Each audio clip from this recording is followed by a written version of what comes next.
virtuali realybė užims svarbiausias pozicijas. Vaikščiosim visi su akiniais, baldų pirkti nereiks, atėjai į kambarį, ten susidėlioja į tą baldus ir pavyzdžiui Pokemonai.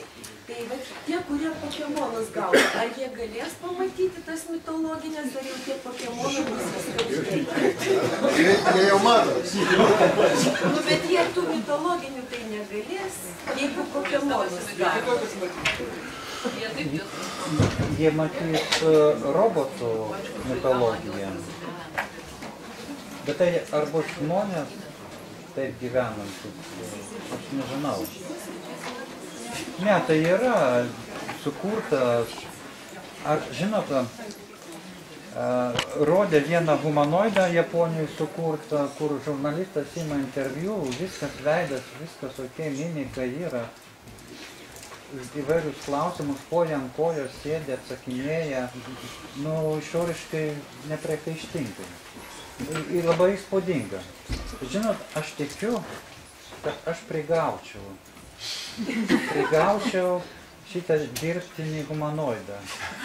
Aš nesakysiu kaip, bet aš atskirčiau. Tiksliau neatskirčiau, jokių būdų ne protu. Aš pajusčiau. Ir protu neįmanoma, jisai viską žino, ten tiek pridėta visko. Man turkai jis greičiau įrodytų, kad tu humanoidas. Taip. Aš norėčiau gal dar pridėti, kad pavyzdžiui, čia grįžtų prie velniukų šito aktualaus klausimo. Na, kiek man yra tekę domėtis, pavyzdžiui, Indijoje pacientai psichiatrinių velniukų nemato. Nėra kultūroje tokių reiškinių. Kaip velniukai. Jie mato, rakšasus, pičiasus, tai yra specifiniai indiški terminai. Velniukų nėra, nes nėra kultūroje. Dabar su krikščionybės klaida atsiranda ir velniukų. Tik aš noriu pasakyti, kad kiekvienoje kultūroje, kiekviename istorinėme laikotarpyje tie patys, aš irgi grįšiu prie jūsų minėto Jungo, archetipinių galbūt vaizdinių, kurie kyla, jie įgauna skirtingus pavydalus, skirtingomis formomis skleidžiasi, bet kažkur gelmėj kaip, galios jos yra tos pačios. Tai ar Pokemonas. Priminsiu, kad, pavyzdžiui, senoji Inkų imperija, kodėl subirėjo, vien dėl to, kad buvo legendos, tradicijos, kad demonai, kurie juos įveiks, tai yra aukšti blondinai, baltaodžiai su barzdom. Rudom. Ir kai atvažiavo konkistadorai, jie tai priėmė kaip apokaliptinę viziją, nes pas juos buvo toks apokaliptinis vaizdinys susijęs su tipažu. Ir čia jau nebe vaizdiniai, čia kultūra, mitologiniai elementai suveikia. Tik ne inkai, o actekai. Actekai, ne inkai. Actekai, jo. Tai aš tiesiog tik norėjau pratęsti tą temą, kad žmogaus psichikos turbūt tos kūrybinės galios, jos neįsimamos ir čia tik tai klausimas kokiam laikotarpį kokia. Viena maža išnaša, velniukas su ragais ir uodega nekrikščionybės sugalvotas. Jis yra akmens pešiniuose iš paleolito laikų. Ja. Bet ne visose kultūrose. Ne ant kiekvieno akmens jis žinoma. Aš apie velniukus Kinijoje negirdėjęs nieko. Nesitėl Kinijoje, bet Eurazijoje yra žinoma. Akmenukai matyti kaip vietomis selektyviai ir išdėlioti. Ir šaligas. Žmogus savaitę praleidęs velnių muziejuje, aš manau, kaip to.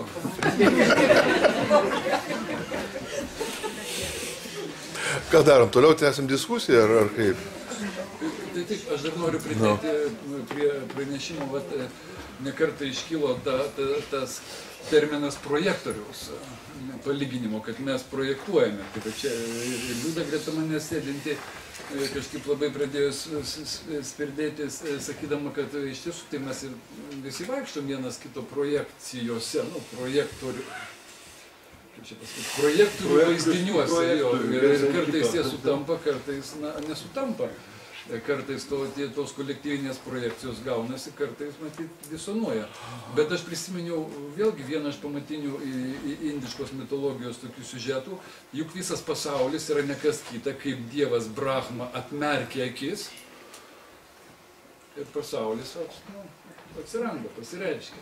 Beje, yra kita versija, kai dievas Brahma, kad pasaulis atsiranda ne tada, kai dievas Brahma atmerkia akis, o kai dievas Brahma užmerkia akis, tada atsiranda visas pasaulis. Kitaip tariant, jis vaizdyja tą pasaulį, jisai jį kūrė savo vaizduotės.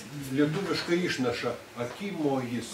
Jeigu antrasis dėmuo šito žodžio, mojis, yra vyriškos giminės maja, tai tas pats žodis. Įsivaizduoja Brahma. Šiaip makeldinama numatuoti, taip pat putėlės ir nuo ma šaknies. Čia liaudės etimologija.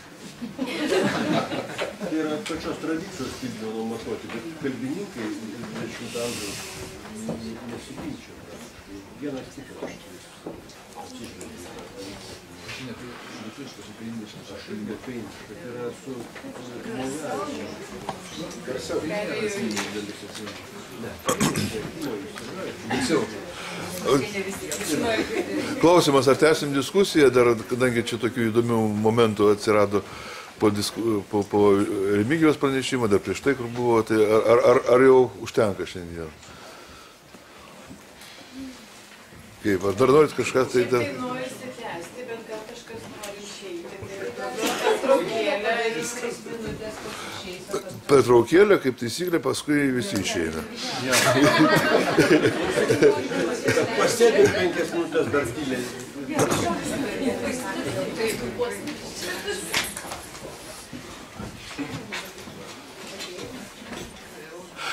Aš tokia vieną pastabą, man irgi Remigijus, kad čia šitą apie tas ligonių vienas kito indukavimą, ne, irgi priminė tokį dalyką, kad kai daugumą pranešimų, kai girdėjau, tai kai mes šnekame apie žmogų pasaulį, suvokimą, buvimą realybėje, mes visada kažkaip žmogų imame kaip atskirą individą, tarpusavį nesusijusius.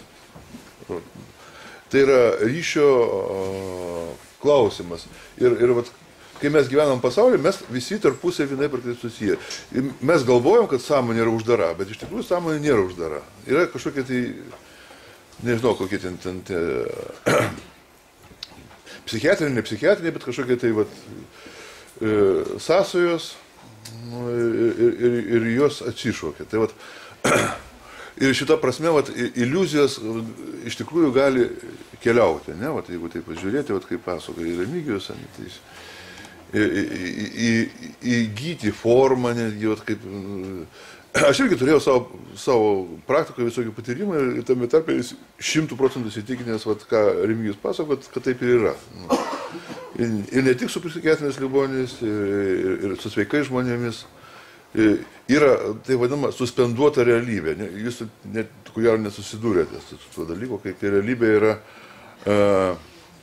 tampa visiškai neįmanoma iš jos ištrūkti. Tai tokie ir tai gali padaryti žmonės, tarpusavį būdami ilgai. Psichologijai mes grupinėje terapijoje vadiname tai sukibimu, tarkim, tai toks yra terminas. Ir tai nepaaiškinimo dalykai yra kažkokie tai biologiniai, ar tai kažkokie vidiniai tokie dalykai, o suspenduota realybė, tai irgi, kaip sako, yra burtininkas. Kažkoks burtininkas ar magas, jis gali tą daryti pirminę indukciją, ar kaip pavadinti. Ir nuo to prasidės kažkoks tai ten daugiau ar mažiau nevaldomas procesas. Ir čia labai svarbu, man atrodo, yra ta vadinama kontrolė, sąmonės kontrolė. Kodėl, Remigijus sako, kodėl aš gydo, o ne mane gydo? Dėl to, kad aš kontroliuoju visą tai.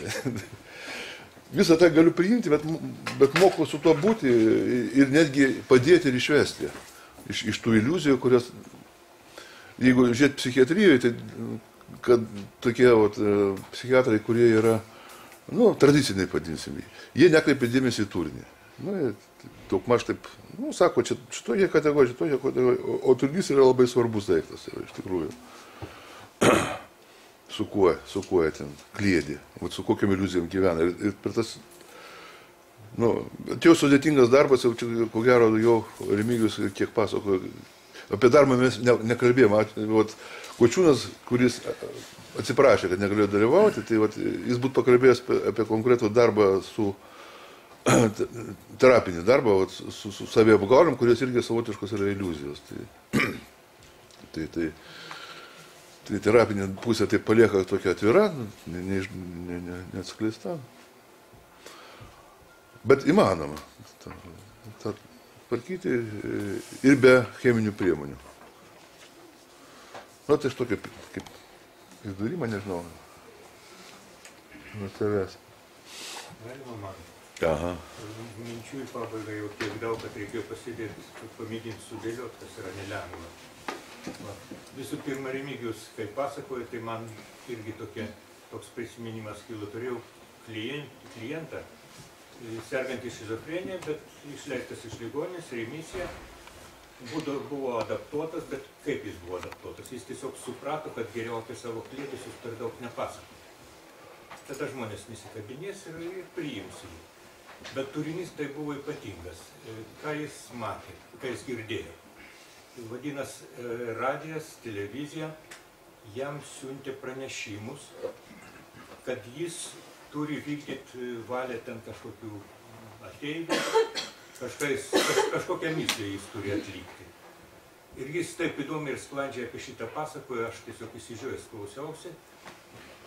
Ir jam patiko, kad aš taip jį priėmiau, kol į pabaigą paaiškėjo, kad aš šito negirdžiu. Kad man nėra tokių pranešimų.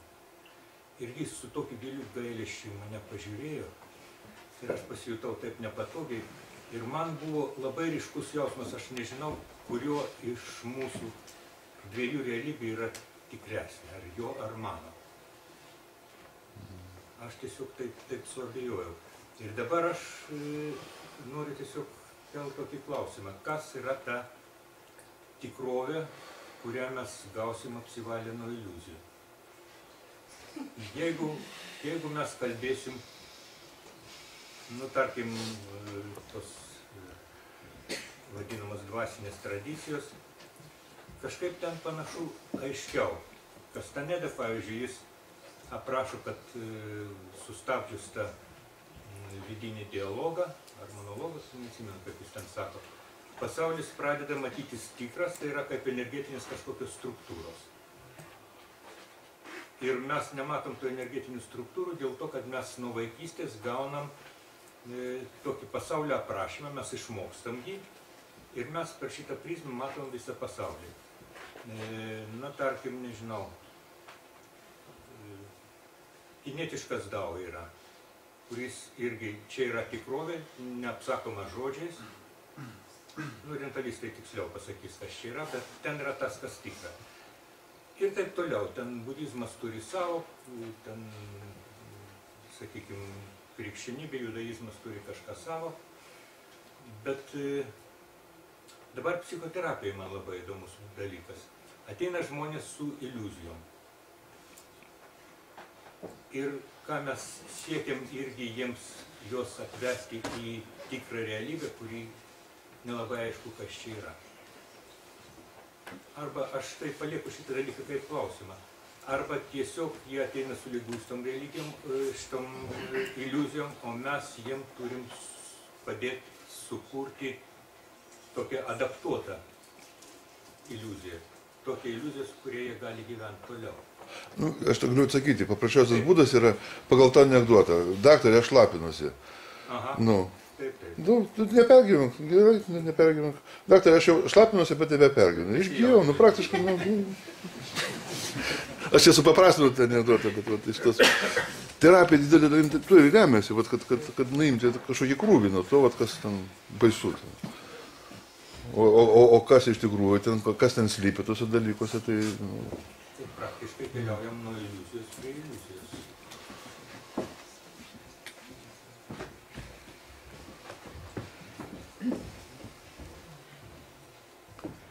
Tu reikės sėdėti naktį.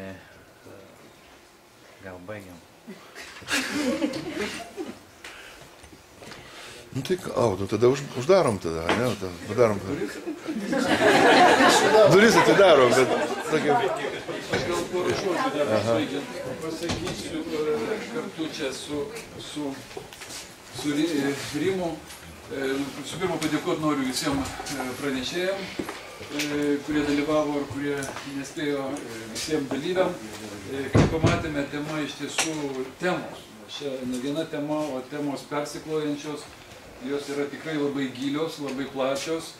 Ir mano nuomonė, toks bandymas suartinti psichologinę, netgi psichiatrinę perspektyvą su orientalistinė, tikrai gali būti vaisingas ir mums jau šiandien su Rimu kilo minčių pagalvoti, kaip ateityje mes galėtumėm pratęsti tokį dialogą, ieškodami galbūt ir kitų pjūvių, tai ką mes kalbėjom, net ir psichiatrinis aspektas, nes egzistuoja tradicinė kitų kultūrų psichiatrija, Indijos ar Kinijos ar Tibeto, kur vėl tų sąsajų galima surasti. Aišku, mes nepalėtėm labai daug, šokinėdami tarp ir sapnai, ir haliucinacijos, ir iliuzija, ar vaizduotė. Kažkas mane čia per pertrauką šiandien dar paklausė, ar poezija yra iliuzija.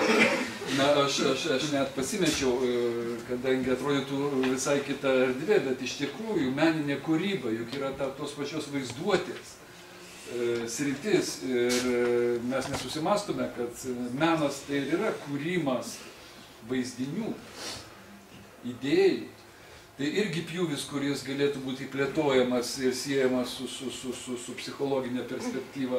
Taip pat, nors buvo minėta pradžioje, Rimas minėjo, mes kažkaip palikome truputėlį užribyje, dėja keletą žmonių negalėjo dalyvauti, kuriuos bandėm pakviesti, kurie galėtų buvę papildyti visą tematiką šiuolaikinės, tokios postmodernistinės kultūros. Čia irgi buvo paliesta šiek tiek perspektyva, tai yra ir simuliakrai, tai yra ir visa tai, kas sudaro visą šiuolaikinę, nežinau, intelektinę, meninę, aš vis naudoju tą žodį, vaizdymo sferą. Tas tikrai, manau, būtų praplėtę. Be abejo, man, pavyzdžiui, kaip orientalistui, šiuo atveju trūko labai Kočiūno perspektyvos, tai yra apgaulės. Tai yra, kaip jis ir suformulavo tai, kas konkrečiai naudojama psichoterapijoje, vėlgi pažvelgti į tą kontekstą. Taigi aš norėjau pasakyti, kad tų temų, tų perspektyvų tikrai yra labai daug. Džiaugiuosi tik tuo, kad iš tiesų šis mūsų dienos pokalbis tik patvirtino, kad mes kalbėdami apie iliuziją, tai ką aš buvau minėjęs pačiu pradžioje, iš tiesų kalbėsime visą laiką apie tikrovę. Nu, keldami klausimą, kas jinai, kur jinai ir kiek jinai yra. Tai galvokime galbūt apie galimybės kažkuria prasme vėlgi tęsti tą bendradarbiavimą su Lietuvos humanistinės psichologijos asociacija. Ne vien tik tai, kodėl ir nesu analitinės, o kodėl čia ir freudinė, ir jungistinė, ir kolektyvinės pasąmonės visa erdvė su archetipai čia taip ir braunasi šitą visą vaizdėjimo iliuzijų pasaulį. Taigi dar kartą ačiū visiems ir tikimės, kad bus galimybės ir ateityje pratęsti panašias.